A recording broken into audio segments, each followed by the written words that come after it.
Please, Rick. You're scaring the baby. Charlotte's scream cut through the night as crystal shattered against the imported marble wall of their pristine kitchen. Charlotte Hartwell stood at 7 months pregnant in her million-dollar home, watching her husband's face transform into something she didn't recognize. The argument had started over something so simple: dinner plans.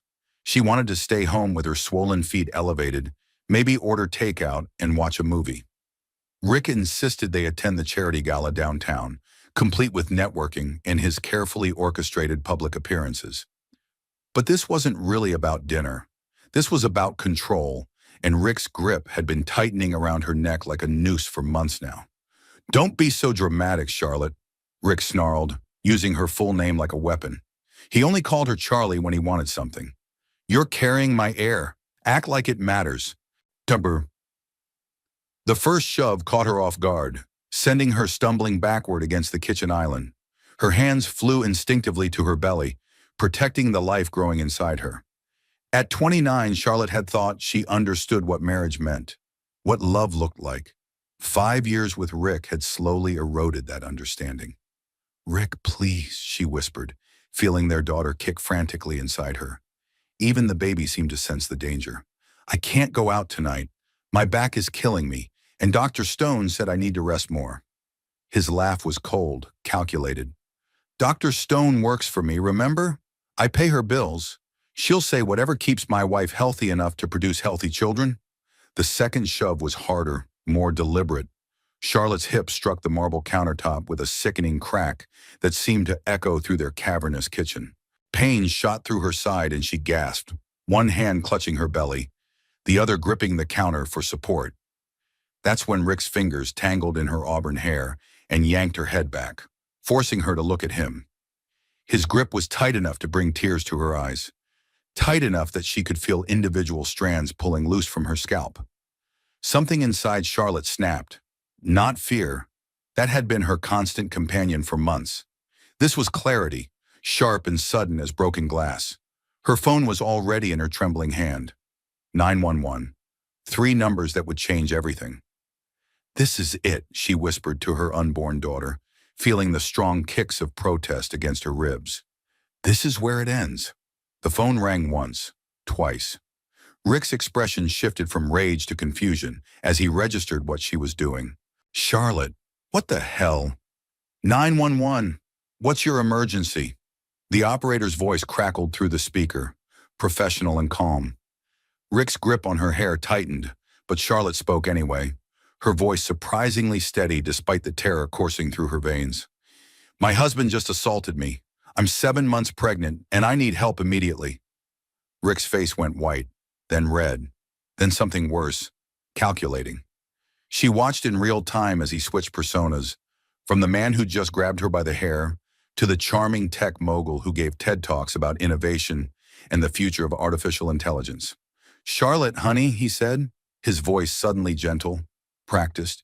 "You're having pregnancy hormones. You know how emotional you get. Hang up the phone." But Charlotte saw him clearly now. She saw every expensive gift that had come with an apology, every exotic vacation that had followed a misunderstanding, every time he'd convinced her she was being too sensitive, or dramatic, or hormonal. The operator's voice came through again. "Ma'am, are you there? Are you safe right now?" "My address is 4721 Maple Ridge Drive," Charlotte said, her voice growing stronger with each word. "Westfield Heights subdivision. I'm in the kitchen.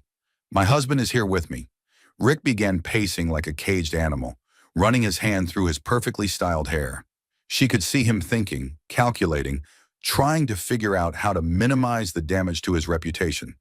"Do you know what you're doing?" he hissed, keeping his voice low enough that the operator might not hear. "You're destroying everything we built together. Think about the baby's future, Charlotte. Think about what kind of life you can give her without me."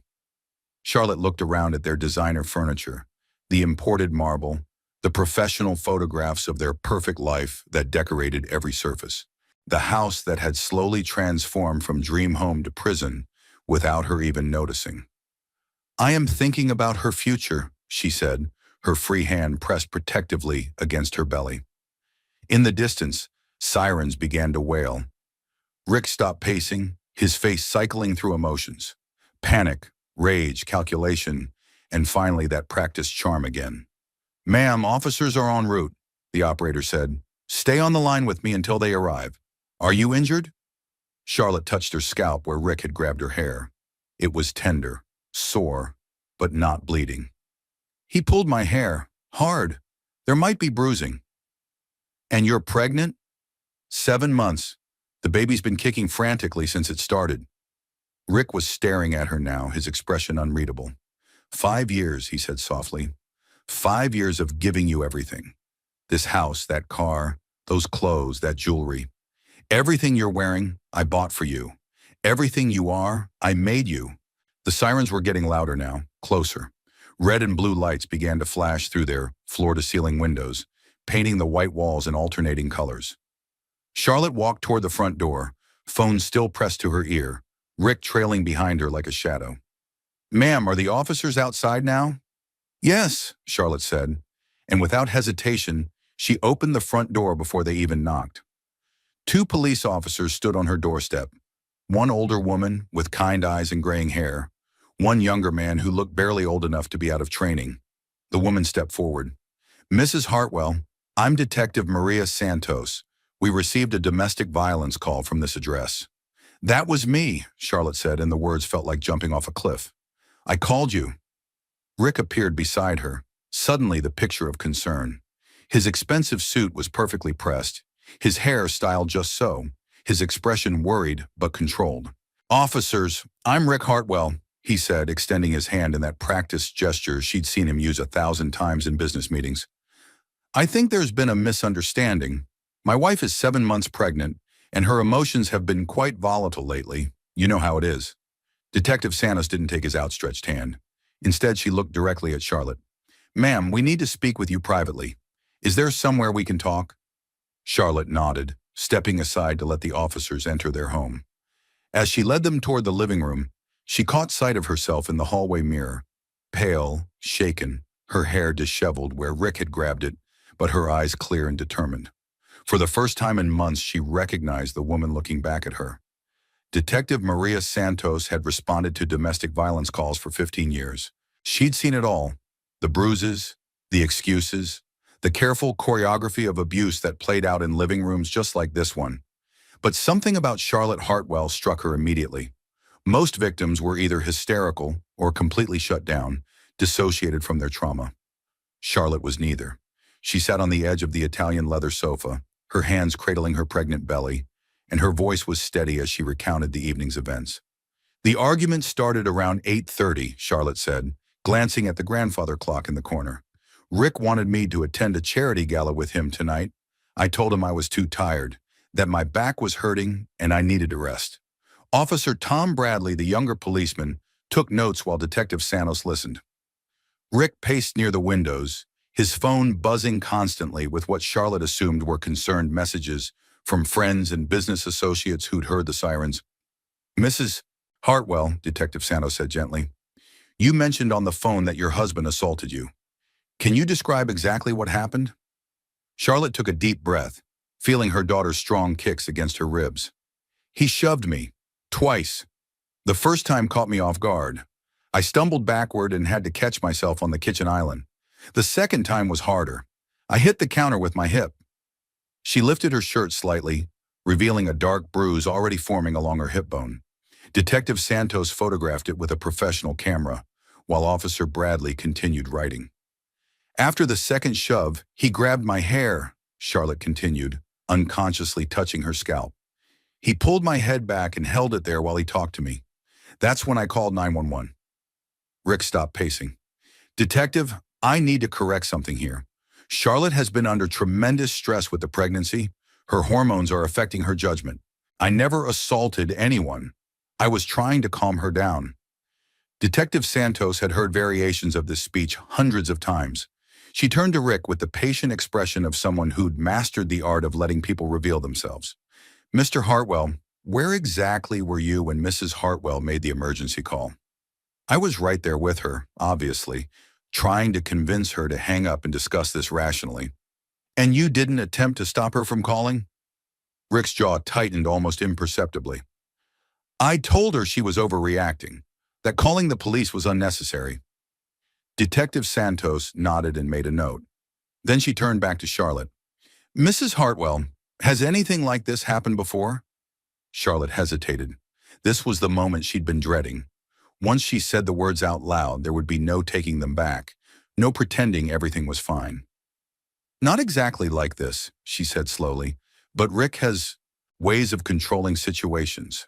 Controlling me. Such as? Charlotte looked at Rick, who was staring at her with an expression she couldn't read. He monitors my phone calls. He's installed tracking apps, so he always knows where I am. He controls all our finances. I don't have access to our bank accounts or credit cards without his approval. That's called being responsible with money, Rick interjected. Charlotte has never been good with financial planning. I handle our investments, our accounts, our financial future. When did this financial arrangement begin? Detective Santos asked. About 2 years ago, Charlotte admitted. Rick said it would be simpler if he managed everything. He said I could focus on other things. Like what? Charlotte realized she couldn't answer that question. What had she been focusing on for the past 2 years? Decorating their house according to Rick's specifications? Attending social events where she smiled and nodded while he networked? Trying to get pregnant because Rick wanted an heir?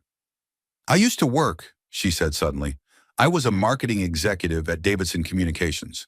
I was good at my job. When did you stop working? 3 years ago. Rick said it would be better for our relationship if I didn't have the stress of a career. He said he made enough money for both of us. Detective Santos photographed the bruise on Charlotte's scalp where Rick had grabbed her hair, then examined the kitchen where the initial altercation had taken place. She noted the fresh dent in the marble wall where something had struck it, the scattered pieces of what looked like an expensive crystal glass. Mr. Hartwell, she said, returning to the living room, how do you explain the damage in the kitchen? Rick's composure slipped for just a moment. Charlotte threw a glass. She was hysterical. Actually, Charlotte said quietly, you threw it. At the wall behind me. Mrs. Hartwell, I need to ask you a difficult question, Detective Santos said, sitting down across from her. Do you feel safe staying in this house tonight?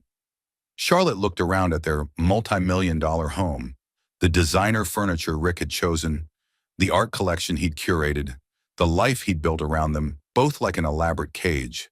She thought about sleeping in the same bed with a man who'd grabbed her hair and shoved her while she was carrying his child. No, she said simply. I don't. Rick's phone rang, and he glanced at it with obvious frustration. This is ridiculous. Officers, my wife is clearly having some kind of pregnancy-related emotional episode. She's been seeing a therapist for anxiety, Dr. Rebecca Martinez downtown. You can call her tomorrow and confirm that Charlotte has been struggling with irrational fears. I've been struggling with fears that are apparently rational, Charlotte said, her voice growing stronger. Fears that my husband might hurt me. Detective Santos stood up. Mr. Hartwell, based on Mrs. Hartwell's statement and the physical evidence we've observed, I'm placing you under arrest for domestic violence. The room went silent except for the grandfather clock ticking in the corner. Rick's face cycled through disbelief, rage, and finally, cold calculation. Detective, you're making a serious mistake, he said as Officer Bradley approached with handcuffs. I'm Rick Hartwell. I employ over 300 people in this city. I sit on the hospital board, the Arts Council, and the Mayor's Economic Development Committee. One phone call from my attorney will have you investigating parking violations by morning. The Detective Santos had heard this speech before too. Mr. Hartwell, you have the right to remain silent. As the Miranda rights were read, Charlotte watched her husband's carefully constructed facade finally crack completely. His charm evaporated, replaced by raw fury. You'll never survive without me, Charlotte, he snarled as the handcuffs clicked into place. You have nothing. You are nothing. You're a college dropout who couldn't even keep a job at a second-rate marketing firm. Without my money, without my connections, you're nobody. The words hit her like physical blows, designed with surgical precision to destroy what remained of her confidence. For a moment, Charlotte felt the familiar wave of self-doubt, the voice in her head that whispered, maybe he was right. Maybe she was making a terrible mistake. But then her daughter kicked hard against her ribs, as if reminding her why they were fighting this battle. Charlotte stood up from the sofa, all 5 feet and 6 inches of her, and looked directly into Rick's eyes. "Then I guess I'll find out who I really am," she said. The police station at midnight felt like another planet. Charlotte sat in an interview room that smelled of disinfectant and stale coffee, her hands wrapped around a foam cup of lukewarm tea that someone had brought her. Through the small window in the door, she could see officers moving back and forth in the hallway, their voices a low murmur of official business. Detective Santos returned with a thick folder of paperwork and settled across from her at the metal table. The fluorescent lights were harsh, unforgiving, but somehow Charlotte felt more clear-headed than she had in months. "Mrs. Hartwell, I need you to understand something," Detective Santos began. "I've been doing this job for 15 years. I've seen hundreds of domestic violence cases, and most women in your situation take weeks, sometimes months, to decide whether to press charges. You made the call while it was happening." Charlotte shifted in the uncomfortable chair, trying to find a position that didn't put pressure on her bruised hip. "I guess I finally stopped making excuses for him." "Tell me about that. The excuses." Charlotte closed her eyes, thinking back over the past few years. When had it started? When had Rick's concern become control, his protection become possession? "It was gradual," she said slowly. "At first I thought it was sweet that he wanted to know where I was all the time. He said he worried about me, that he loved me so much he couldn't stand the thought of anything happening to me. When did that change? The tracking apps appeared on my phone about 18 months ago. Rick said it was for safety. What if I had a car accident and couldn't call for help? The apps would let him find me immediately." Detective Santos nodded, writing notes. "What about your job? You mentioned you used to work in marketing." "I was good at it," Charlotte said, and she could hear the surprise in her own voice. "I'd forgotten how good I was. I managed accounts worth millions of dollars. I supervised a team of 12 people. I won awards. What made you quit?" Charlotte touched her belly, feeling her daughter's restless movements. "Rick said the stress wasn't good for our relationship. He said I was always tired, always distracted by work problems. He said if I really loved him, I'd want to focus on building our life together." "And your friends? Your coworkers?" Charlotte's throat tightened. "They stopped calling after a while. Rick would always have something planned when they invited me out. Or he'd suggest we invite them over instead, and then monopolize the conversation talking about his business deals. Eventually, the invitations stopped coming." Detective Santos leaned forward. "Charlotte, that's called isolation. It's one of the classic patterns of abuse. The abuser gradually separates the victim from their support system." "But he never hit me before tonight," Charlotte protested. "He never even raised his voice, really. He just managed things. Managed me." Physical violence is usually the last escalation, not the first sign. What you're describing, the financial control, the surveillance, the isolation from friends and family, those are all forms of abuse. Charlotte stared at the foam cup in her hands. "My mother warned me 2 years ago at Christmas dinner. She pulled me aside and said Rick seemed too controlling, that she was worried about me. I was so angry with her. I told her she was jealous of our success, our happiness. And when was the last time you spoke to your mother?" "Christmas last year. Rick said her negativity was bad for the baby, that we needed to surround ourselves with positive energy during the pregnancy." Detective Santos handed Charlotte a tissue as tears began to slide down her cheeks. "I haven't talked to my own mother in 8 months, Charlotte whispered. "She's going to be a grandmother, and I haven't even sent her a picture from my ultrasounds." The door opened, and Officer Bradley stuck his head in. "Detective, Mrs. Hartwell's attorney is here." Charlotte looked up, confused. "My attorney? But I haven't called anyone." A moment later, a tall woman in her 50s entered the room, carrying a leather briefcase and wearing an expression of determined professionalism despite the late hour. "Mrs. Hartwell, I'm Sarah Chen, an attorney with Women's Legal Advocacy. Detective Santos called me. I represent victims of domestic violence pro bono." Charlotte shook her head. "I can't afford an attorney. Rick controls all our money." "That's exactly why I'm here," Sarah said, settling into a chair. "Charlotte, may I call you Charlotte? You don't need Rick's money to get legal representation. There are resources available to help women in your situation." Detective Santos slid a stack of papers across the table. "Charlotte, these are the forms to file a protective order against Rick. It will legally require him to stay away from you and have no contact with you while the case is pending. Charlotte stared at the papers as if they were written in a foreign language. What does that mean exactly? It means he can't come to wherever you're staying, Sarah explained. He can't call you, text you, email you, or contact you through third parties. He can't come to your workplace or anywhere else you regularly go. But I don't have a workplace. I don't have anywhere to go. Sarah opened her briefcase and pulled out a card. There's a women's shelter downtown that has a special program for pregnant women. Clean, safe, and completely confidential. Rick would have no way of finding you there. The thought of a women's shelter filled Charlotte with a mixture of relief and terror. Relief that such a place existed. Terror that she actually needed it. Detective Santos, she said slowly, what happens to Rick now? He's been booked on domestic violence charges. He'll see a judge in the morning for arraignment. If he posts bail, he'll be released with conditions, most likely including a no-contact order with you. Charlotte's hands trembled as she signed the protective order paperwork. Each signature felt like she was erasing the life she thought she'd known, the future she'd imagined. Mrs. Hartwell, Detective Santos said gently, I need to ask you something, and I want you to think carefully before you answer. Is there any possibility that Rick has been violent with other women in the past? Charlotte froze, her pen hovering over the signature line. I don't know. Why do you ask?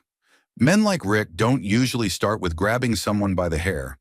There's usually a progression, a history, sometimes in previous relationships. Charlotte thought about Rick's ex-girlfriend, Monica, whom she'd met briefly at a company party years ago. Monica had seemed nervous around Rick, almost afraid. At the time, Charlotte had assumed it was just awkwardness from seeing an ex-boyfriend with his new girlfriend. There was a woman named Monica Stevens, she said slowly. They dated for about 2 years before he met me. When I met her, she seemed scared of him, maybe, but I thought it was just weird to see her ex with someone new. Detective Santos and Sarah exchanged a look. Charlotte, Sarah said, would you be willing to help us try to contact Monica? If Rick has a pattern of abuse, it could significantly strengthen your case. Charlotte nodded, then stopped. But what if she doesn't want to get involved? What if she's moved on and doesn't want to revisit that part of her life? That's her choice to make, Detective Santos said.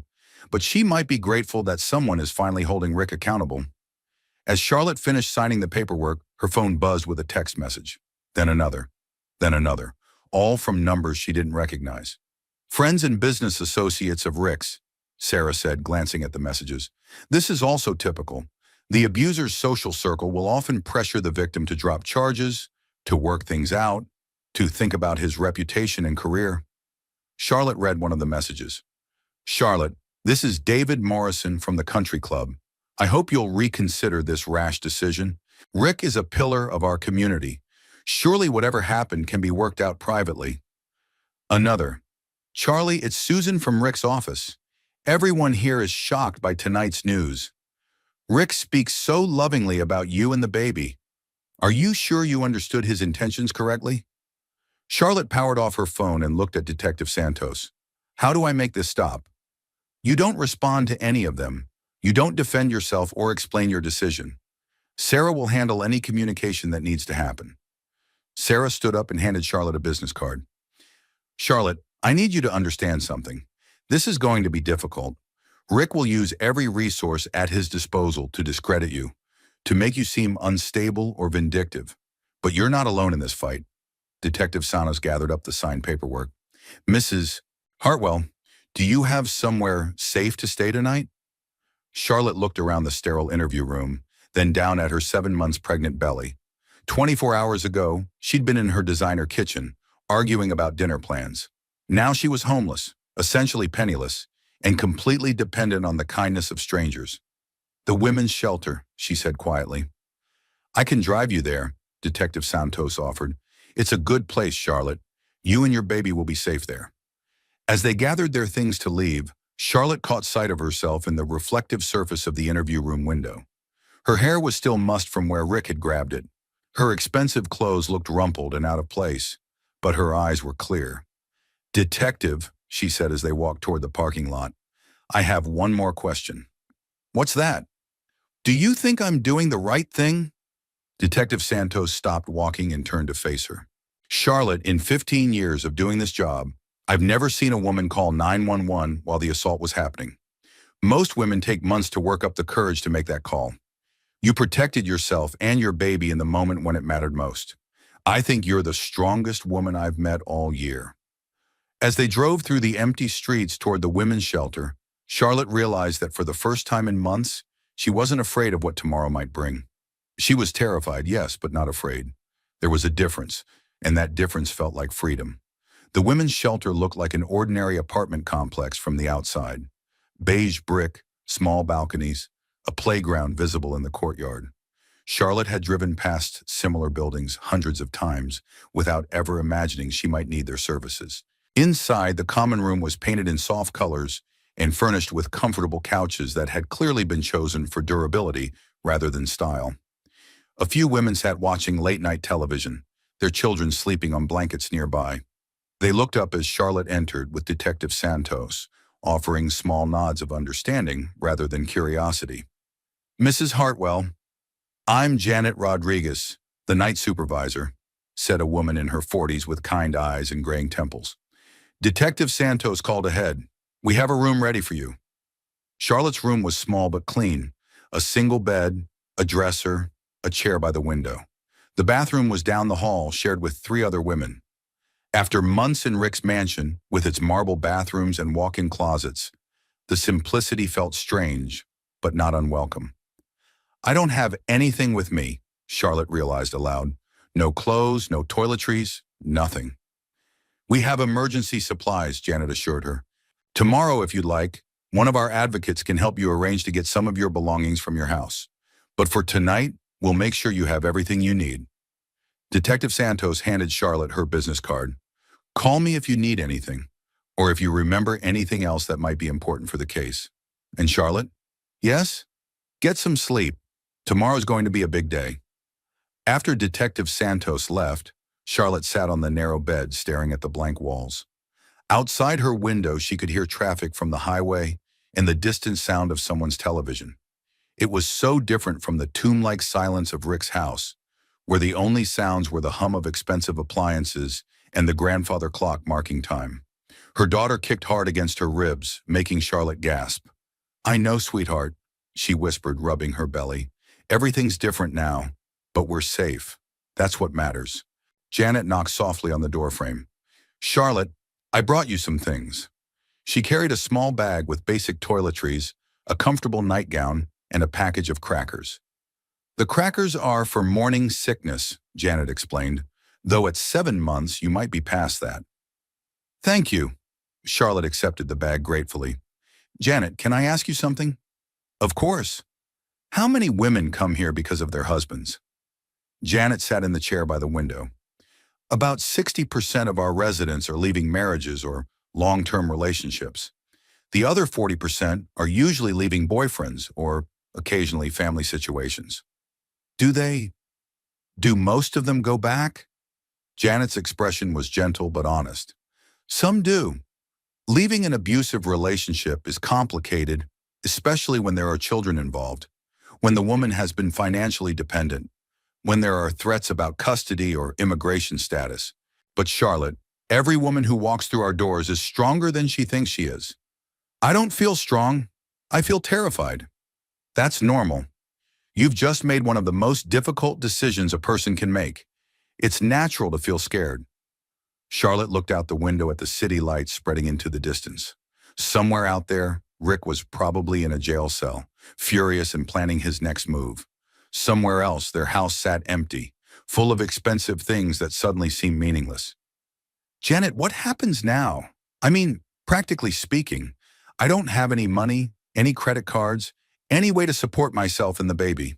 Tomorrow you'll meet with one of our social services advocates.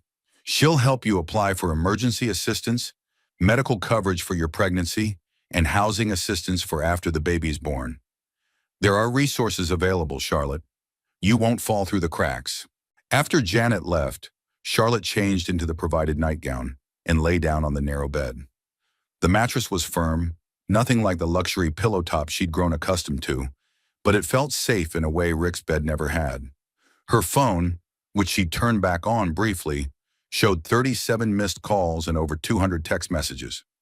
Friends of Rick's, business associates, people from their social circle, all wanting to know what was happening, all subtly or not so subtly, suggesting she reconsider her actions. One message stood out from the others. It was from Hannah Walsh, her former best friend and co-worker from Davidson Communications. "Charlie, I saw the news. If you need anything, anything at all, call me. I've been worried about you for so long. You're braver than you know." Charlotte stared at the message, remembering how close she and Hannah had been before Rick gradually convinced her that her work friendships were shallow and competitive. Hannah had tried to maintain contact, but Charlotte had slowly let the friendship fade, believing Rick's subtle suggestions that Hannah was jealous of their happiness.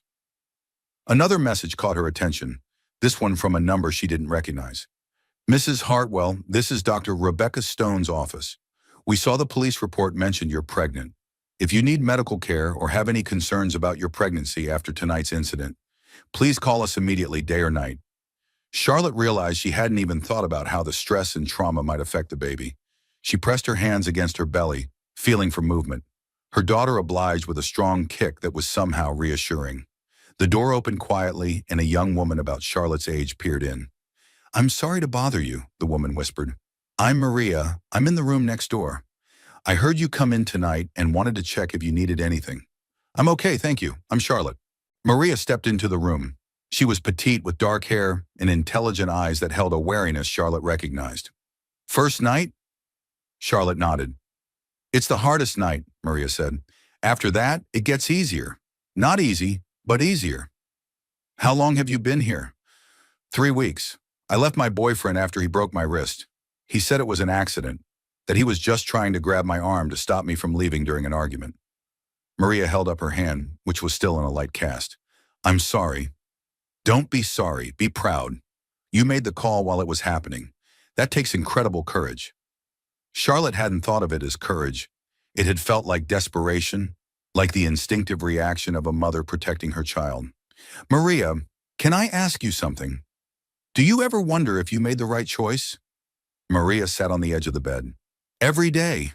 But then I remember that the last thing he said to me before I left was that next time, he'd make sure I couldn't call for help. The violence doesn't get better, Charlotte. It only gets worse." They talked for another hour, sharing stories and fears, and hopes for the future.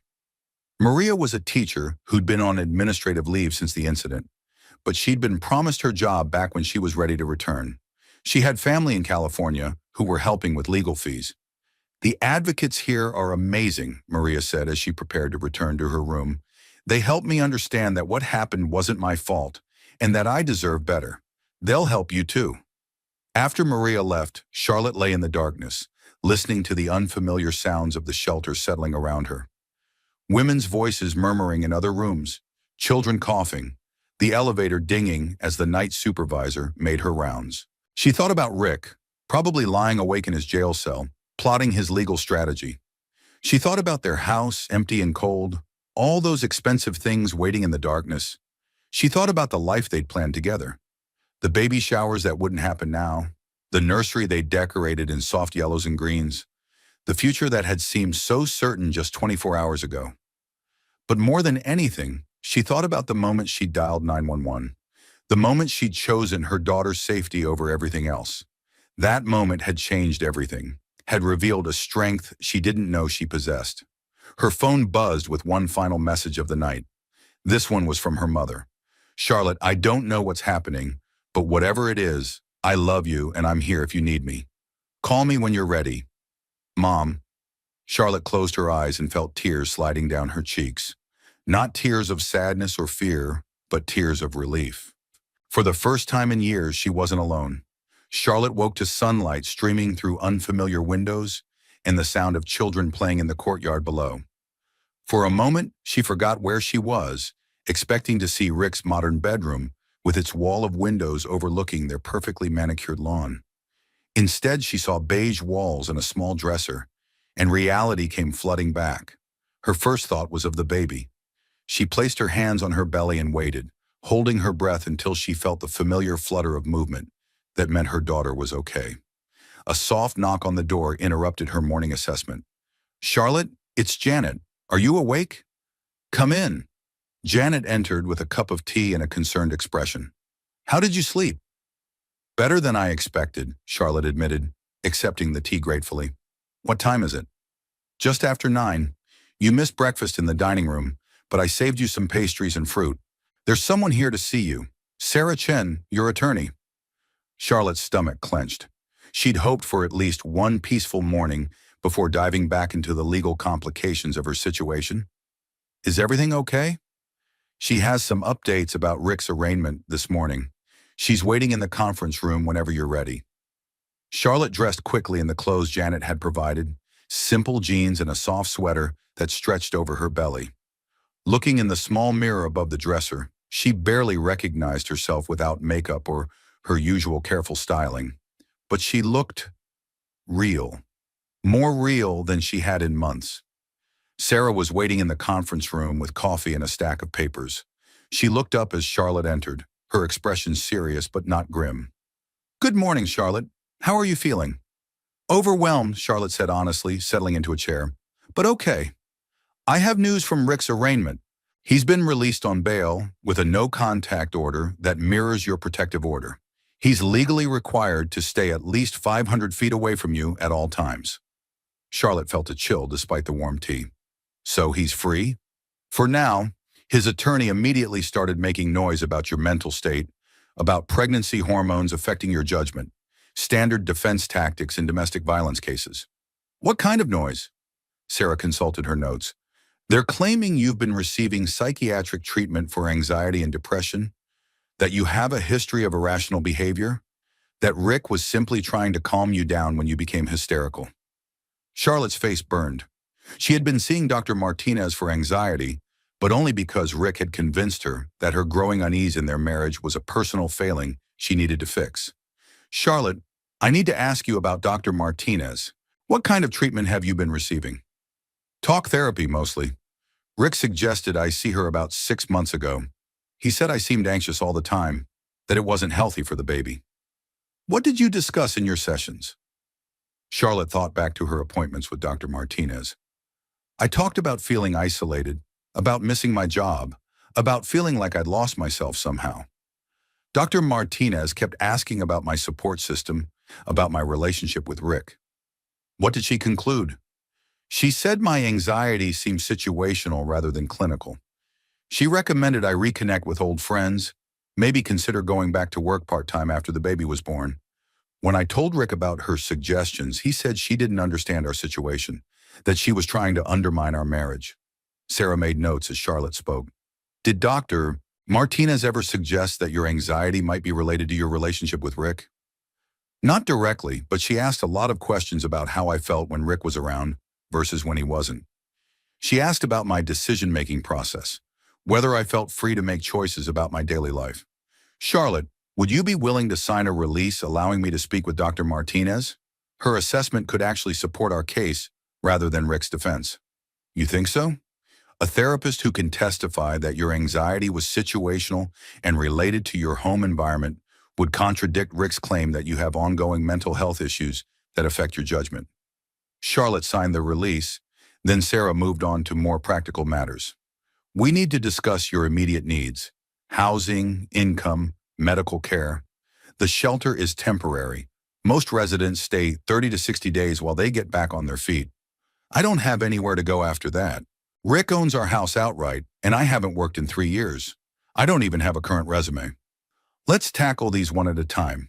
First, housing. There are several transitional housing programs for pregnant women and new mothers. They provide furnished apartments for up to 18 months while you establish independence." "What about income?"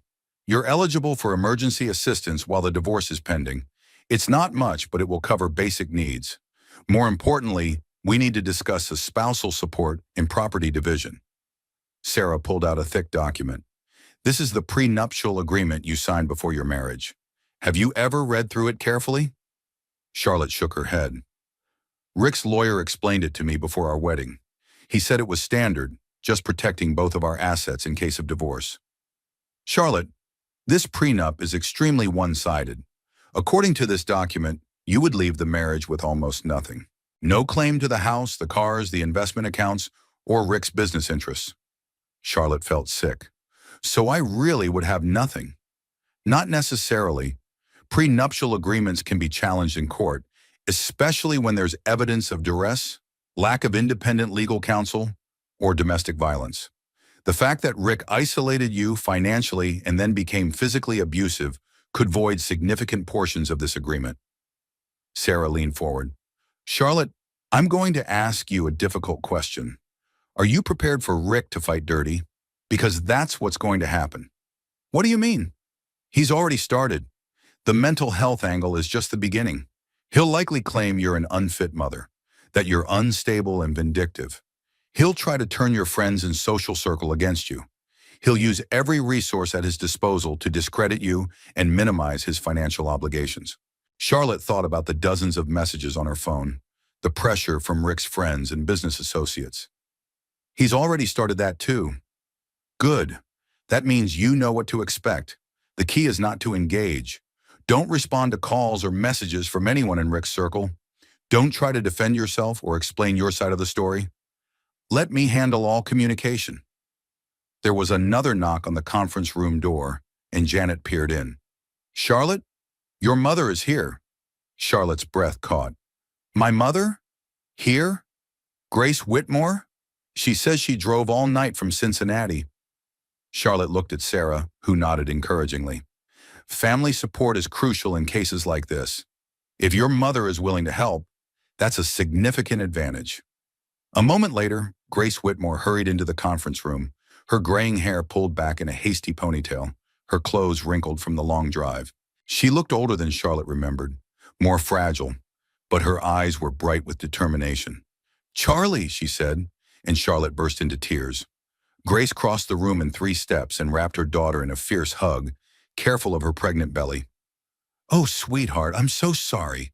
I'm so sorry I wasn't there when you needed me. Mom, I was horrible to you. I chose Rick over family. I believed him when he said you were jealous of our happiness. Hush, Grace said, stroking Charlotte's hair. That's what abusers do. They isolate their victims from anyone who might help them see clearly. I never stopped loving you, and I never stopped hoping you'd realize you deserve better. Sarah discreetly left them alone for their reunion. Mother and daughter held each other and cried for the relationship they'd lost, and the grandchild Grace had never been allowed to celebrate. Mom, Charlotte finally said, pulling back to look at her mother's face. I'm having a daughter, your granddaughter. She's due in 2 months. Grace's face lit up despite her tears. A granddaughter. Charlie, she's going to be beautiful and strong, just like her mother. I don't feel strong. I feel like I've made a mess of everything. Grace took Charlotte's hands in hers. Leaving Rick was the strongest thing you've ever done. It took courage I'm not sure I would have had at your age. What am I going to do, Mom? I don't have any money, any job skills that are still relevant, any idea how to be a single mother. You're going to take it one day at a time, Grace said firmly, and you're not going to be alone. I may not have much money to offer, but I have time, and I have love, and I have 40 years of experience raising a daughter who turned out pretty wonderful despite her temporary lapse in judgment about men. Charlotte laughed despite her tears. I missed you so much. I missed you too. Now tell me everything. I want to know about my granddaughter, about your plans, about how I can help. As Charlotte filled her mother in on the past 24 hours, she felt something she hadn't experienced in years: unconditional support. Grace didn't judge or lecture or say, I told you so. She just listened and offered practical help and reminded Charlotte that she was loved. By the time Sarah returned to the conference room, Charlotte felt steadier, more grounded. She had her mother back, her daughter kicking strongly inside her, and a team of advocates fighting on her behalf. Rick had money and connections and a carefully constructed public image, but Charlotte had something he'd tried to destroy and failed. People who loved her unconditionally and a strength she was only beginning to discover. Jake Morrison's law office occupied the 3rd floor of a renovated brick building downtown, with tall windows overlooking the courthouse square. Charlotte sat across from him 3 days after leaving Rick. Grace holding her hand as they navigated the brutal mathematics of divorce. Jake was younger than Charlotte had expected, maybe 40, with kind eyes behind wire-rimmed glasses and the slightly rumpled appearance of someone who cared more about winning cases than impressing clients. Sarah Chen had recommended him as one of the best family law attorneys in the state, especially for high-asset divorces involving domestic violence. Mrs. Hartwell, Jake began, spreading documents across his mahogany desk. I've reviewed your case file and the prenuptial agreement. I'm going to be direct with you. Rick is going to fight dirty. Charlotte had heard this warning from everyone now, but it still made her stomach clench. What exactly does that mean? It means he'll use every resource at his disposal to paint you as an unstable, vindictive woman who's trying to destroy a successful man's life and reputation. He'll claim you're having a mental breakdown, that you're an unfit mother, that you're motivated by greed rather than safety concerns. Jake pulled out a thick manila folder. He's already started. His legal team filed motions yesterday requesting psychological evaluations for both you and the baby after she's born. They're also requesting a restraining order preventing you from speaking to the media about your relationship. Can they do that? They can file whatever they want. Whether a judge will grant it is another matter entirely. But Charlotte, you need to understand, Rick has significantly more resources than we do.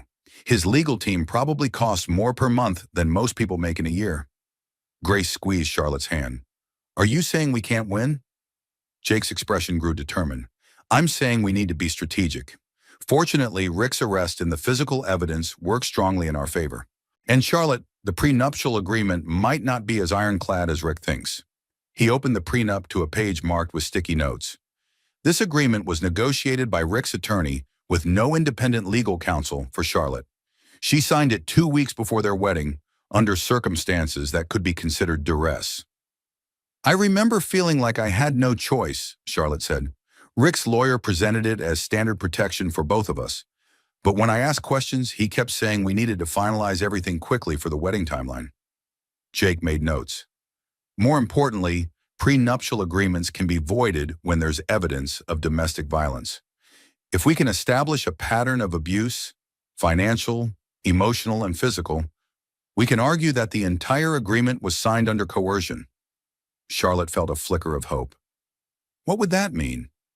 It would mean you'd be entitled to equitable distribution of marital assets. Rick's net worth is approximately $12 million. Half of that would provide significant security for you and your daughter. The number made Charlotte dizzy. She'd lived with Rick's wealth for years, but had never really understood its scope. $6 million? Potentially. But Charlotte, fighting for that level of assets means a prolonged court battle. Rick will make it as ugly in public as possible. Are you prepared for that? Charlotte looked at her mother, then down at her belly where her daughter was currently practicing what felt like karate moves against her ribs. What's the alternative? Rick's current settlement offer. Jake slid another document across the desk.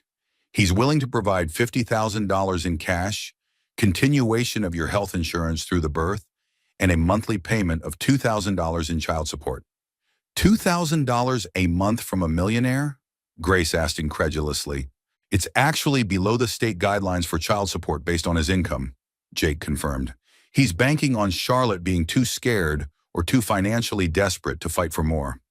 Charlotte studied the settlement offer, thinking about the tracker apps on her phone, the canceled credit cards, the gradual isolation from everyone who cared about her. Rick was still trying to control her, even from a distance. What about custody? She asked. Jake's expression grew serious. That's where it gets complicated. Rick is requesting 50-50 custody once the baby is born. His lawyers are arguing that despite the domestic violence incident, he poses no threat to the child. But he grabbed me while I was pregnant. That was threatening the baby too. We'll make that argument. But Charlotte, family courts generally favor both parents having access to their children unless there's direct evidence of abuse toward the child specifically. The thought of handing her newborn daughter over to Rick for half of every week made Charlotte feel physically ill. There has to be another way. Jake leaned forward. There might be. If we can establish a pattern of abuse, not just the single incident that led to his arrest, we can argue for supervised visitation only. But that requires evidence. What kind of evidence? Other victims who are willing to testify. documentation of controlling behavior, medical records showing the impact of stress on your pregnancy, witnesses to his behavior patterns. Charlotte thought about Rick's ex-girlfriend Monica, about Dr. Martinez's notes about her situational anxiety, about Hannah and her other former friends who'd witnessed Rick's gradual takeover of her life. Detective Santos mentioned trying to contact Rick's ex-girlfriend Monica. Do you think she'd be willing to testify? If we can find her, and if she's willing to revisit what might be a traumatic period of her life. That's a lot of ifs. Grace spoke up. What about Charlotte's former co-workers? Surely they noticed changes in her behavior after she married Rick. Jake nodded. That's actually a good angle. We can subpoena employment records, performance reviews, testimony from supervisors and colleagues about Charlotte's competence and stability before Rick's control escalated. Charlotte felt overwhelmed by the complexity of building a legal case around the gradual erosion of her autonomy.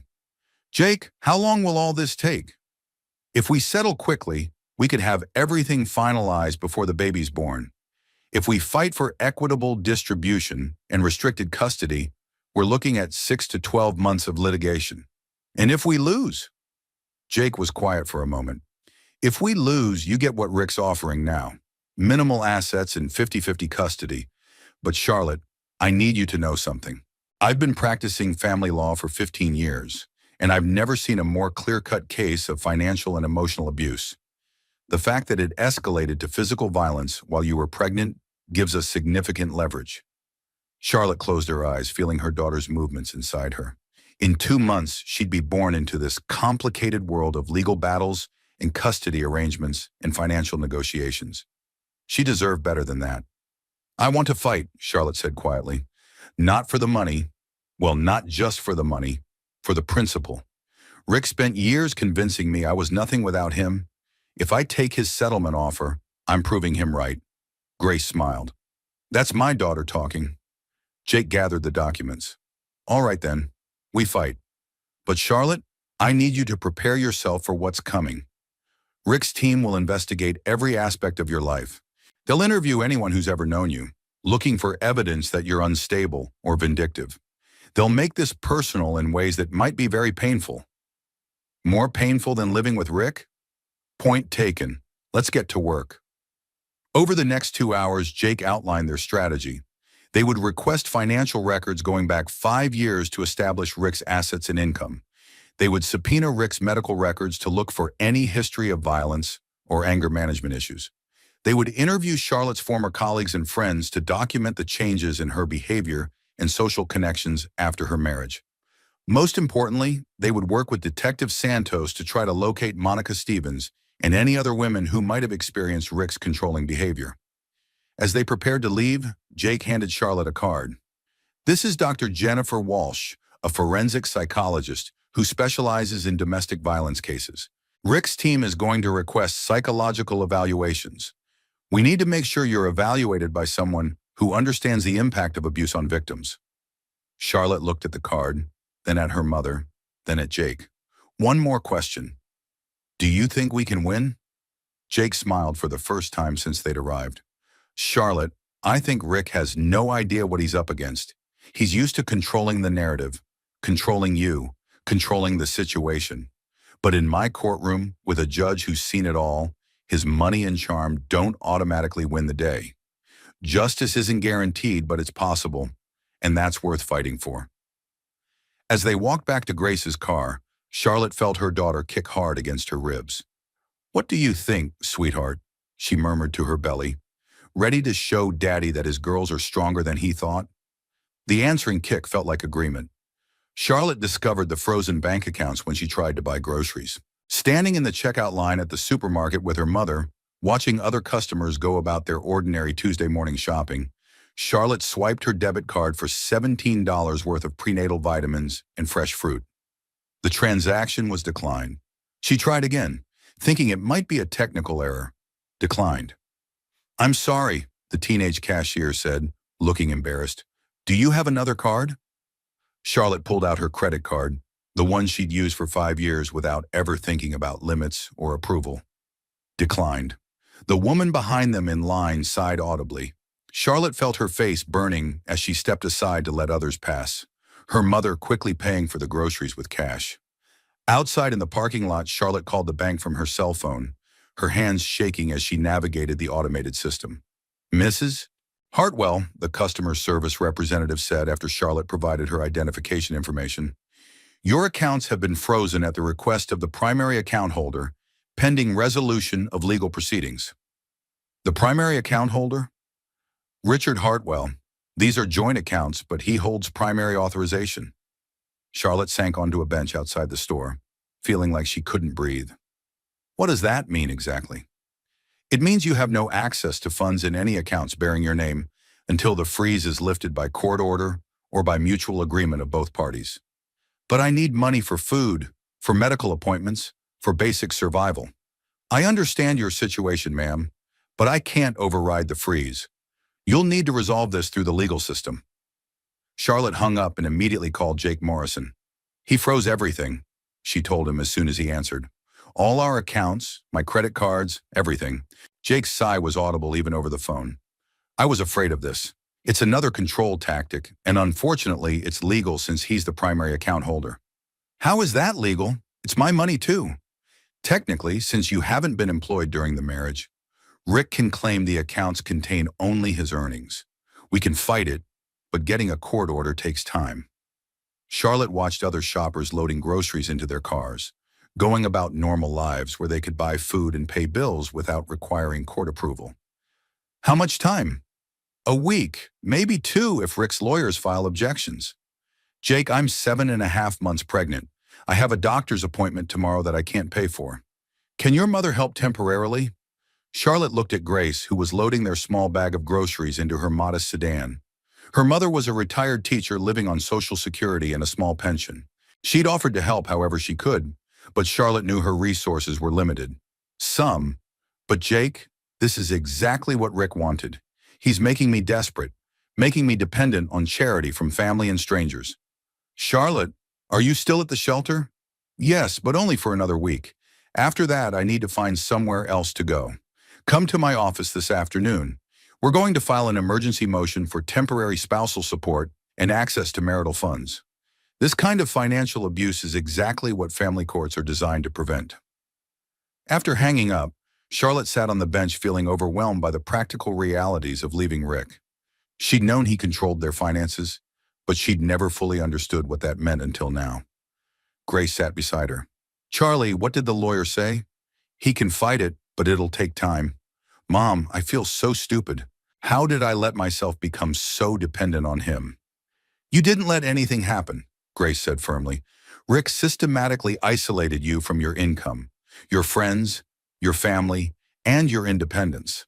That wasn't carelessness on your part. It was calculated abuse on his. Charlotte's phone buzzed with a text message from an unknown number. This is Patricia from Rick's office. I wanted to let you know that your car has been reported stolen. The police may contact you about returning it. Charlotte stared at the message. He reported my car stolen. Grace read over her shoulder. Can he do that? If it's registered in his name, probably. Charlotte felt fresh waves of humiliation washing over her. Mom, I don't even own my own car.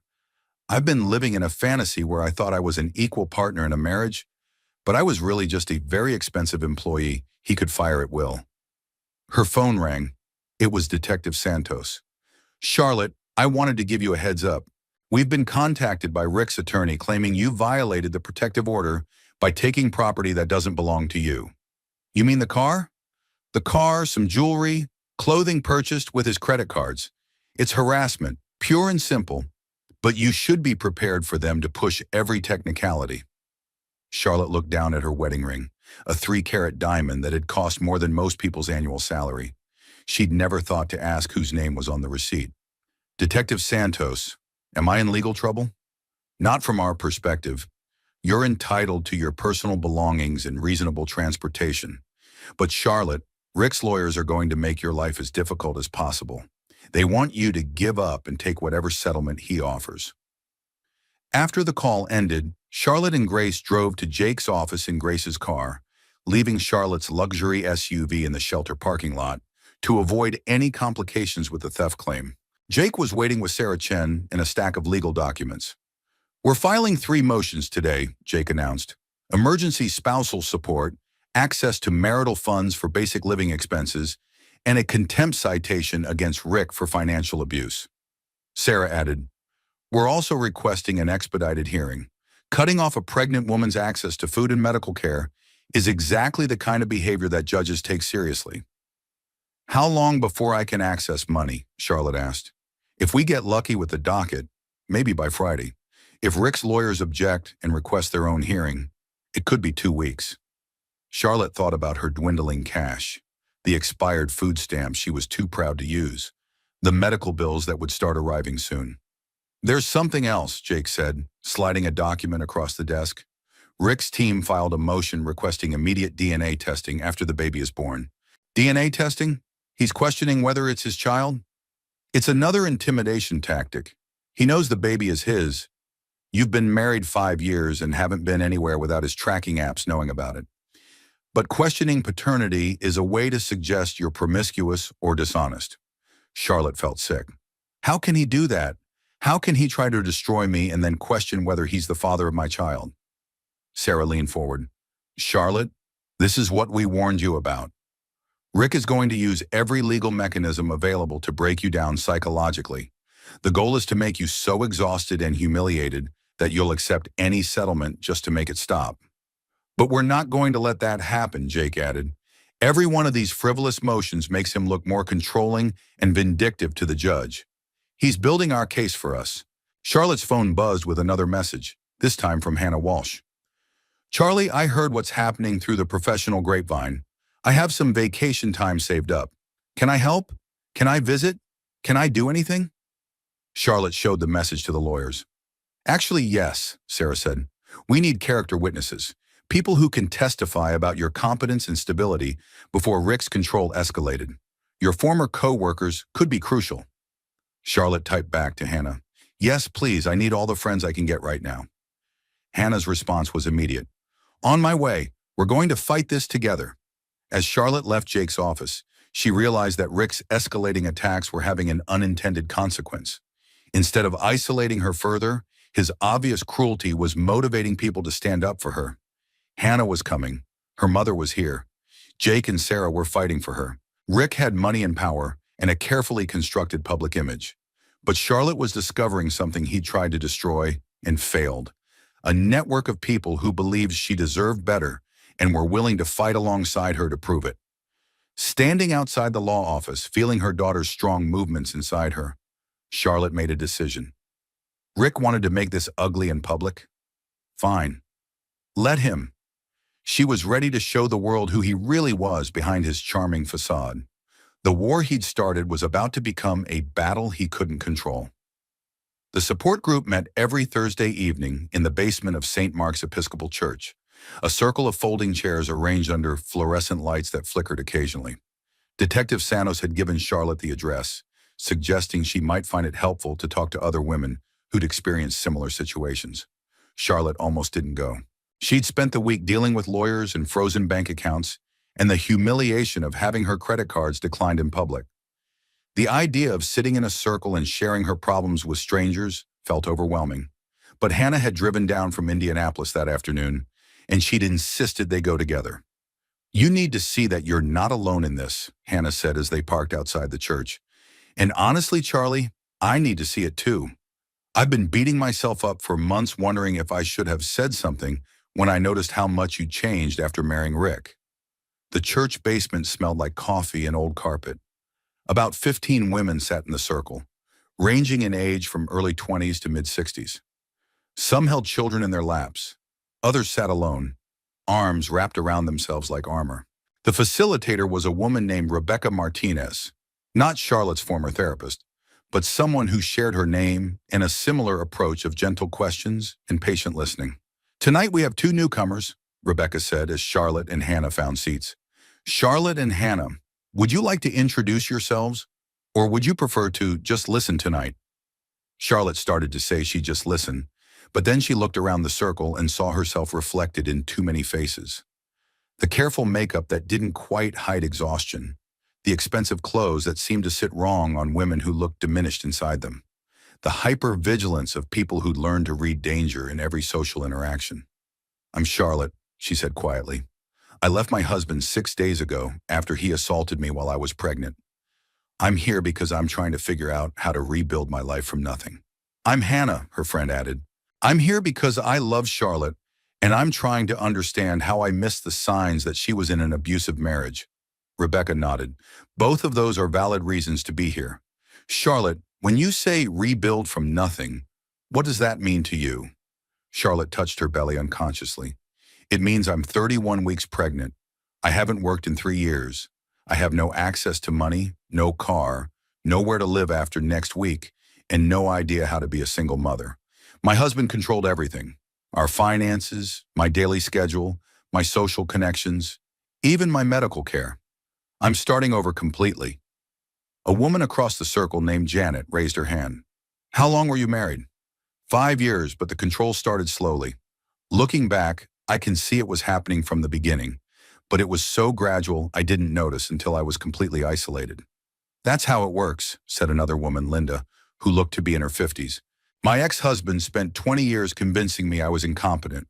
I believed I couldn't balance a checkbook, couldn't make decisions, couldn't survive without him.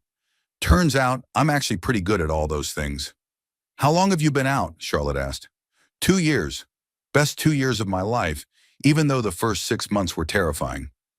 Rebecca guided the conversation as women shared their stories. Charlotte heard variations of her own experience: the gradual erosion of independence, the financial control, the isolation from friends and family, the way abuse escalated so slowly that victims blamed themselves for not recognizing it sooner. "I keep thinking I should have known," Charlotte said during her turn to share. "I'm an intelligent woman. I had a successful career. How did I let myself become so dependent on someone who was systematically destroying me?" "Because that was his full-time job," said Maria, a woman about Charlotte's age holding a sleeping toddler. "My therapist told me something that changed everything. She said, 'You were trying to be a good wife while he was trying to be a good abuser. You both succeeded. It's not your fault that you trusted someone you loved.'" After the official meeting ended, several women approached Charlotte privately. "I testified in Linda's divorce case," said Janet, "and she testified in mine. When abusers have similar patterns of behavior, our testimonies support each other." "Would you be willing to testify about Rick if we needed you?" Hannah asked. "If it would help, yes. But more than that, we have resources." Linda's ex-husband was also a wealthy businessman who tried to destroy her financially during their divorce. She learned a lot about protecting yourself legally. Linda joined their conversation. "Charlotte, has your lawyer filed for discovery on Rick's assets?" "I think so.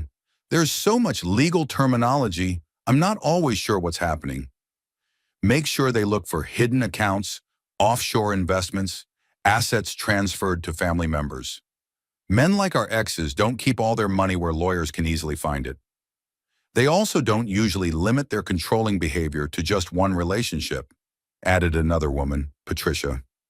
"Have you tried to contact any of his ex-girlfriends?" Charlotte nodded. "My lawyer's trying to find Monica Stevens, the woman he dated before me, but we don't know if she'll be willing to talk." Patricia smiled grimly. "She'll talk. Trust me, she's been waiting years for someone to ask the right questions." As the group dispersed, Rebecca approached Charlotte with a business card. "This is Dr. Jennifer Walsh, the forensic psychologist your lawyer probably mentioned.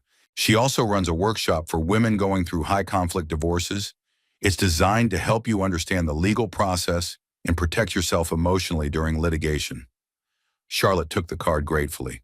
"Is it expensive?" "It's free for domestic violence survivors, funded by grants and donations from women who've been where you are." Driving home in Hannah's car, Charlotte felt something she hadn't experienced in months: hope. Not naive optimism, but realistic hope based on seeing other women who'd survived similar situations. "Hannah, can I ask you something?" "Anything." "When did you first realize something was wrong with my marriage?" Hannah was quiet for several minutes. "Remember the Christmas party at Davidson 3 years ago? You and Rick came together, but every time someone tried to talk to you, Rick would interrupt or steer the conversation back to his business deals. Charlotte remembered that party. She'd been excited to see her former colleagues, but Rick had monopolized every conversation, talking about artificial intelligence and startup funding, while Charlotte stood beside him like an accessory. I thought he was just nervous about meeting my work friends. Maybe at first, but then I watched him guide you away from conversations, physically positioning himself between you and other people. When Sarah from accounting asked if you missed working, Rick answered for you. He said you were much happier focusing on your marriage and preparing for the family you'd start soon. Charlotte felt a chill. I remember being embarrassed by that. We weren't even trying to get pregnant yet. That's when I knew something was seriously wrong. But Charlie, I didn't know how to bring it up without seeming like I was attacking your husband. I was afraid you'd choose him over our friendship. I probably would have, back then. The important thing is that you're choosing differently now. And you're not alone. I'm going to stay in town until after the baby's born. I've already talked to my boss about remote work. Charlotte felt tears burning her eyes. Hannah, you can't put your life on hold for me. I'm not putting my life on hold. I'm prioritizing what matters. You're my oldest friend, and you're about to become a single mother while fighting a legal battle against a man with unlimited resources. I'm exactly where I'm supposed to be.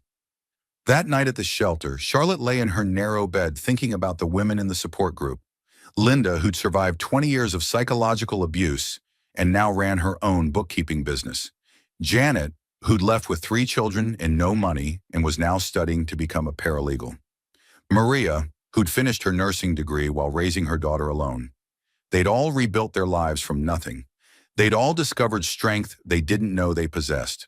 They'd all chosen freedom over security, truth over comfort.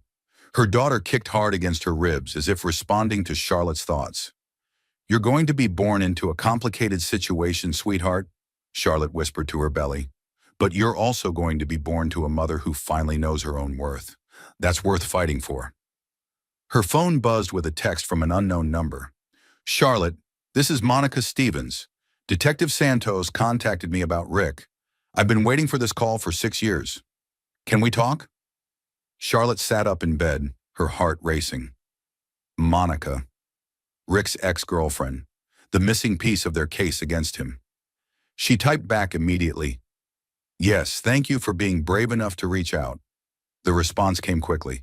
You're the brave one. Rick destroyed my life for 2 years, but I was too ashamed to report it. What you did, calling 911 while it was happening, that took incredible courage. Charlotte stared at the message, realizing that her split-second decision to dial for help hadn't just saved herself and her daughter. It might finally give other women the justice they'd been denied. Rick's war against her was about to become something he hadn't anticipated. A reckoning with his past that would reveal patterns he'd spent years hiding. The deposition room felt like a battlefield. Rick sat across from Charlotte at a polished conference table, flanked by 3 lawyers whose combined hourly rates exceeded most people's annual salaries.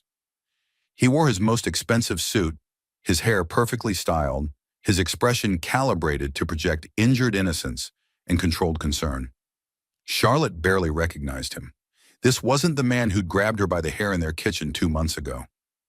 This was the public Rick, the tech mogul who gave keynote speeches about innovation and the future of artificial intelligence. The charm was dialed up to maximum wattage, designed to make her look unstable by comparison. But Charlotte had something Rick didn't expect: documentation. Over the past 6 weeks, with Grace's help, she'd reconstructed the timeline of her isolation. Hannah had provided emails showing how Rick gradually convinced Charlotte to decline social invitations. Dr. Martinez had testified about Charlotte's situational anxiety and its correlation with Rick's controlling behavior. Most damaging of all, Monica Stevens had agreed to testify. Jake Morrison sat beside Charlotte, calm and prepared. Across the table, Rick's lead attorney, David Blackstone, shuffled through papers with theatrical efficiency. Mrs. Hartwell, Blackstone began, you've made some very serious accusations against my client. Let's start with the night of the alleged assault. Had you been drinking that evening? No, I'm 7 months pregnant. Had you taken any medications? Prescription drugs for anxiety, perhaps? Charlotte glanced at Jake, who nodded slightly. I take a prenatal vitamin and a low-dose iron supplement for anemia. That's all. But you have been receiving psychiatric treatment for anxiety and depression, haven't you? I was seeing Dr. Martinez for anxiety, yes. She determined it was situational rather than clinical. Blackstone made a note. Situational anxiety. Related to your pregnancy? Related to my marriage. Rick's jaw tightened almost imperceptibly, but Charlotte caught it. The mask was starting to slip. Mrs. Hartwell, isn't it true that you called Dr. Martinez's office multiple times expressing paranoid concerns about your husband monitoring your activities? Jake leaned forward. Objection to the characterization of documented surveillance as paranoid concerns. Sustained, said the court reporter, though this wasn't technically a courtroom proceeding. Blackstone had overreached, and everyone knew it. Let me rephrase. Mrs. Hartwell, you expressed concerns about Mr. Hartwell tracking your location? Yes, because he was tracking my location. He installed GPS monitoring apps on my phone without my knowledge. Charlotte watched Rick's face carefully as Jake presented the phone records they'd subpoenaed. Rick had accessed her location data an average of 15 times per day for the past 2 years. The parking lot of her obstetrician's office, the grocery store, the library where she'd started volunteering before Rick convinced her it was too stressful. Mr. Hartwell, Jake said, addressing Rick directly, can you explain why you felt it necessary to check your wife's location 15 times per day? Rick's charm faltered for just a moment. Charlotte has always been somewhat scattered. I worried about her safety, especially during the pregnancy. Were you concerned she might be lying to you about where she was going? Of course not. It was purely about safety. Jake slid another document across the table. These are phone records showing text message frequency between you and Mrs. Hartwell. On average, you sent her 23 text messages per day, demanding to know her activities, who she was with, when she'd be home. Does that seem like normal spousal concern to you? Blackstone objected, but the damage was visible on Rick's face. He was losing control of the narrative. Mrs. Hartwell, Blackstone continued, let's discuss your employment history. You voluntarily left your job 3 years ago, correct? I left because Rick convinced me it would be better for our marriage. No one forced you to quit? Charlotte thought carefully about how to answer. Rick made it clear that my continued employment was incompatible with his vision of our relationship. He said a wife's primary responsibility was supporting her husband's career. And he supported you financially throughout your marriage. He controlled me financially. I had no access to bank accounts, credit cards, or investment information. I received an allowance for household expenses. An allowance of how much? Charlotte felt her face burn. $300 per month.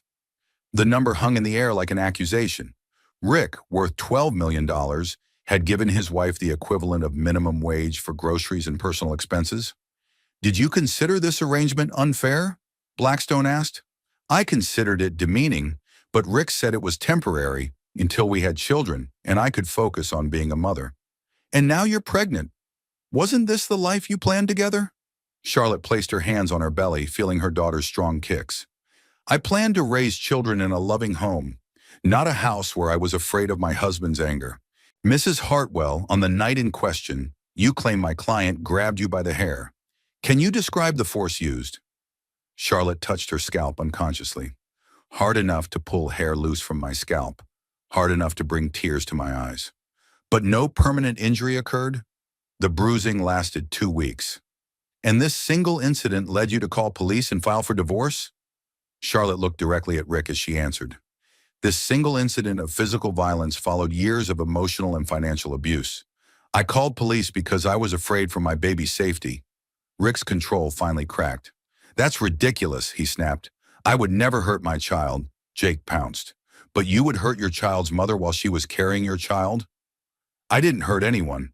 Charlotte was hysterical, and I was trying to calm her down. By grabbing her hair? By preventing her from having a complete breakdown that could have endangered the baby. Charlotte watched Rick dig his own grave with every word. He was revealing exactly what Jake had predicted, his absolute belief that controlling her was his right even now. Mr. Hartwell, Jake continued, how would you describe your approach to managing household finances? I handle our investments and major expenses. Charlotte manages day-to-day household needs. with a $300 monthly allowance, with a reasonable household budget. Jake presented bank statements showing Rick's personal spending, $5,000 per month on restaurants and entertainment, $10,000 on his luxury car lease, $1,500 on personal training and massage therapy. Your personal spa treatments cost more per month than your wife's entire household allowance? Rick's facade was crumbling visibly now. Charlotte doesn't understand investment strategy or financial planning. I protected our assets. From your wife? From poor financial decisions? Mr. Hartwell, when did you install tracking software on Mrs. Hartwell's phone? I don't recall the specific date. Was it before or after she expressed interest in returning to work part-time? Rick hesitated too long. I'm not sure there's a connection. The installation date was March 15th of last year. Mrs. Hartwell had a job interview at Cameron Marketing on March 10th. Coincidence? Charlotte remembered that interview. She'd been excited about the possibility of returning to work, using her skills again, having her own income. Rick had been supportive until the actual interview, then suddenly concerned about the stress affecting her fertility treatments. I wanted to know if she was safe driving to job interviews, Rick said weakly. Is that why you also monitored her text messages and email? The deposition continued for 4 hours. Rick's lawyers objected repeatedly, but Jake had done his homework. Every controlling behavior was documented. Every financial restriction was quantified. Every isolation tactic was exposed. The final blow came when Jake introduced testimony from Monica Stevens. Mr. Hartwell, are you familiar with Monica Stevens? Rick's face went white. We dated briefly several years ago. For 2 years, according to Miss Stevens' testimony, she describes a pattern of behavior remarkably similar to what Mrs. Hartwell experienced. Financial control, location tracking, isolation from friends and family. The relationship ended when you threw her car keys at her face during an argument. That's a lie. Ms. Stevens has photos of the bruising and medical records from her emergency room visit that night. Rick's lawyers were conferring frantically, clearly unprepared for this revelation. Mr. Hartwell, how many other women have you subjected to this pattern of control and violence? I've never been violent with anyone. Except for grabbing your pregnant wife by the hair? I was trying to help her.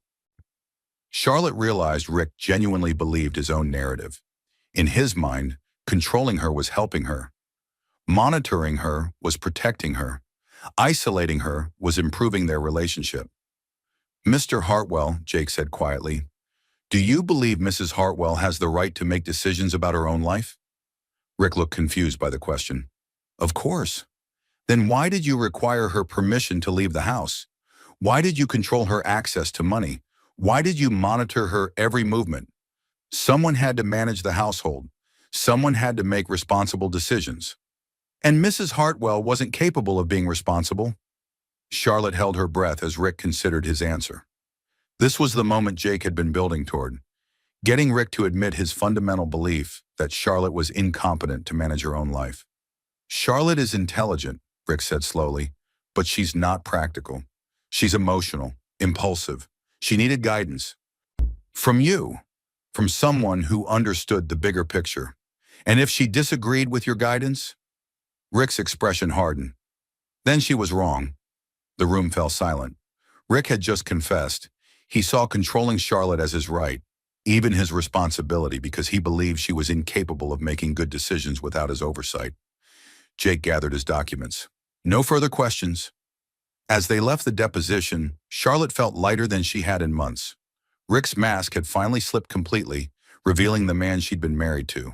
Someone who genuinely believed his wife was his property to manage. How do you think we did? Charlotte asked Jake as they reached the parking garage. Jake smiled. Charlotte, Rick just spent 4 hours explaining to a court reporter why he had the right to control every aspect of your life. His own lawyers looked sick by the end. I think we did very well indeed. Charlotte's phone buzzed with a text from Hannah. Monica called me. She says 3 more women have reached out after hearing about the case. Rick's pattern goes back over a decade. Charlotte showed the message to Jake, who whistled low. Rick just went from defending one domestic violence case to potentially facing testimony from multiple victims. His reputation, his business relationships, his entire public image, it's all about to unravel. As Charlotte drove to the shelter with her mother, she felt her daughter kicking strongly inside her. "You hear that, sweetheart?" she said to her belly. "Your daddy just proved in a legal deposition that he thinks women are too stupid to make their own decisions. But your mama's about to show him exactly how wrong he is." 3 months later, Charlotte Bennett, she'd reclaimed her maiden name, signed the final divorce papers in Judge Patricia Andrews' chambers. The settlement was more than fair. It was justice.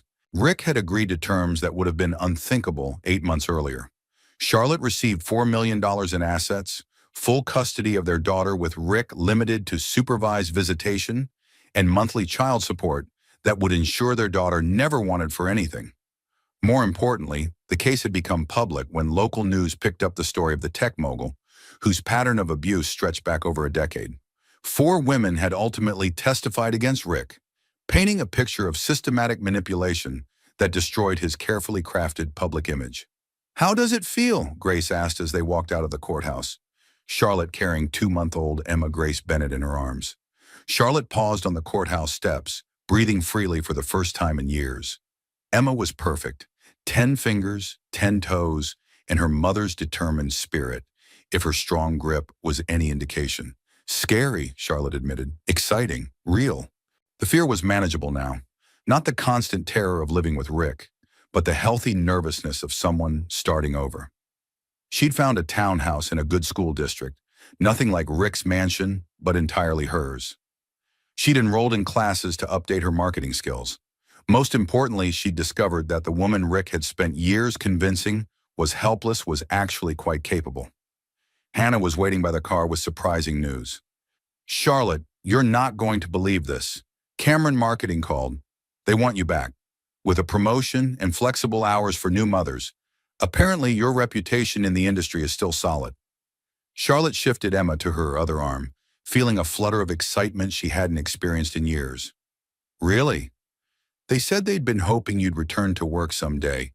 When they heard about the divorce, they reached out to Hannah to see if you might be interested in freelance consulting while Emma's little." Charlotte looked down at her daughter, who was regarding the world with serious dark eyes that looked remarkably like her mother's. "What do you think, sweetheart? Ready to have a working mom?" Emma's response was to grab Charlotte's finger with surprising strength and refuse to let go. The apartment Charlotte had chosen was small compared to Rick's mansion, but every corner belonged to her.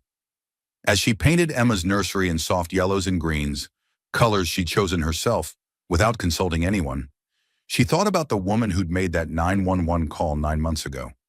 She'd been terrified that night, afraid of Rick's anger and uncertain about the future. But she'd also been brave in a way she was only beginning to understand. She'd chosen her daughter's safety over her own security, truth over comfort, freedom over the familiar prison of Rick's control. The nursery was nearly finished when her phone buzzed with a text from an unknown number.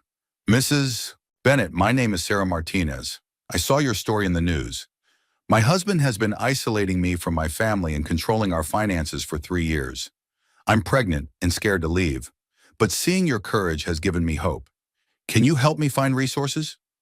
Charlotte stared at the message, remembering her first night at the women's shelter, the support group meetings that had shown her she wasn't alone, the other women who testified against Rick despite their own pain. She set down her paintbrush and typed back, "Sarah, you're braver than you know for reaching out. Yes, I can help. You're not alone in this." Over the next hour, Charlotte connected Sarah with Detective Santos, with the women's shelter, with Sarah Chen's legal advocacy group. She shared resource lists and phone numbers, but more than that, she shared hope. "The hardest part is making the decision to leave," Charlotte told her over the phone as Emma slept peacefully in her crib. "But once you do, you'll discover strength you didn't know you had, and you'll discover that there are people ready to help you rebuild your life."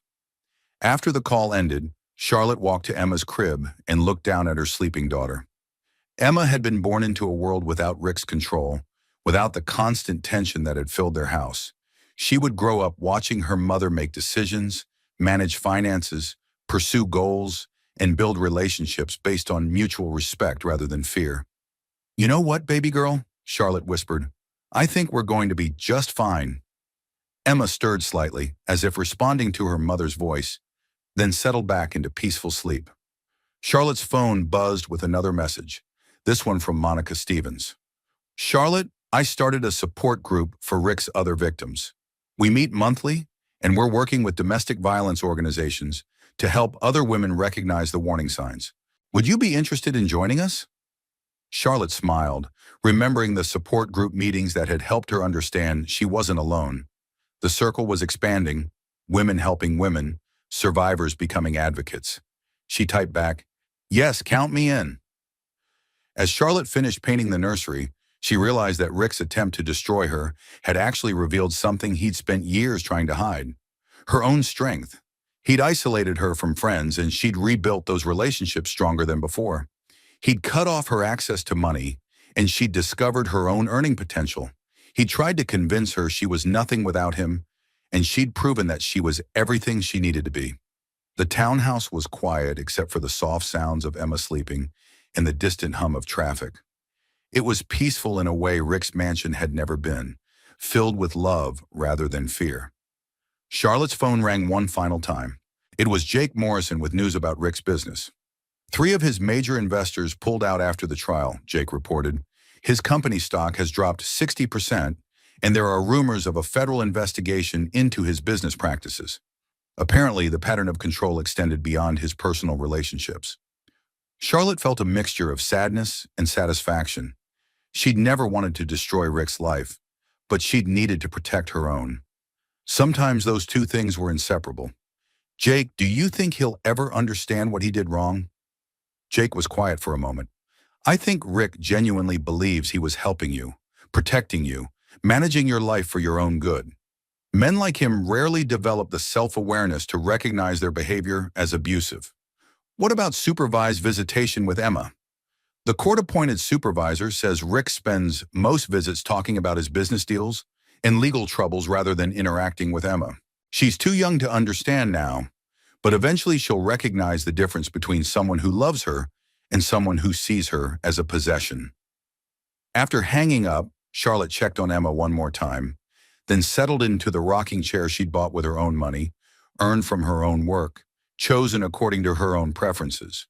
She pulled out her laptop and began working on a presentation for Cameron Marketing. Ideas for a campaign targeting professional women returning to work after having children.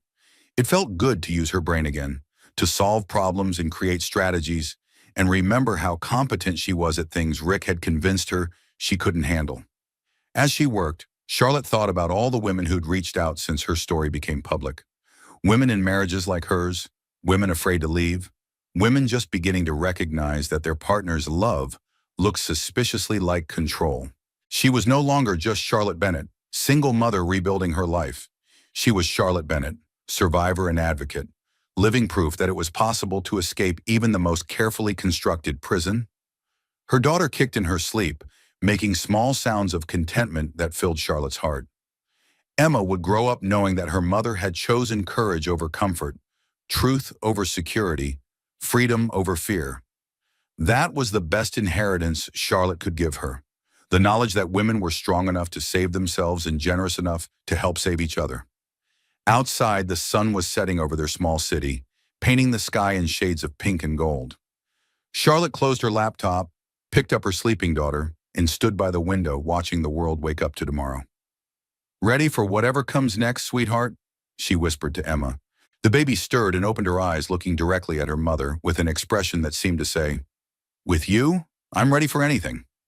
Charlotte smiled, kissing Emma's forehead gently. They'd built something beautiful from the ashes of Rick's control, a life based on love rather than fear, choices rather than commands, hope rather than despair. It was exactly the beginning they both deserved. Epilogue. 1 year later, Charlotte stood at the podium of the annual Conference for Domestic Violence Advocates, looking out at an audience of social workers, attorneys, law enforcement officers, and survivors. Emma sat quietly in her stroller nearby, now a toddler with Charlotte's determined expression and an independent spirit that made her mother proud. "When I called 911 that night," Charlotte began, "I thought I was just protecting my unborn daughter from one moment of violence. I had no idea I was actually protecting both of us from a lifetime of diminishing ourselves to manage someone else's need for control." The audience was quiet, attentive. In the front row, Detective Santos nodded encouragingly. The hardest part wasn't leaving Rick, Charlotte continued. The hardest part was rebuilding my belief in my own judgment. When someone spends years convincing you that your perceptions are wrong, your emotions are excessive, your decisions are flawed, it takes time to trust yourself again. She looked down at Emma, who was quietly examining a board book about strong women throughout history, a gift from Grace, who'd become the grandmother she'd always dreamed of being. But here's what I learned. The strength you need to leave is the same strength you need to rebuild. The courage required for that first phone call is the same courage that helps you start over. The voice that says, "This isn't right," is the same voice that will guide you toward what is right. After her presentation, women approached with stories, questions, and gratitude. A young teacher who'd left her controlling boyfriend after hearing Charlotte's story. A grandmother who'd helped her daughter escape a marriage similar to Charlotte's. A police officer who'd started asking different questions during domestic violence calls. Monica Stevens was there too, now running a nonprofit organization for survivors of financial abuse. "Charlotte, we've helped over 200 women in the past year," she reported, "and it all started with your decision to call for help while it was happening instead of waiting until it was too late." As Charlotte packed up her materials, she reflected on how much had changed. Her work with Cameron Marketing had expanded into a full-time position with benefits and flexibility for single mothers. Emma was thriving in daycare, already showing signs of the independence and confidence Charlotte hoped to nurture. Rick's supervised visits had dwindled to monthly, then quarterly, then stopped altogether when he moved to another state to rebuild his career away from the reputation he'd destroyed.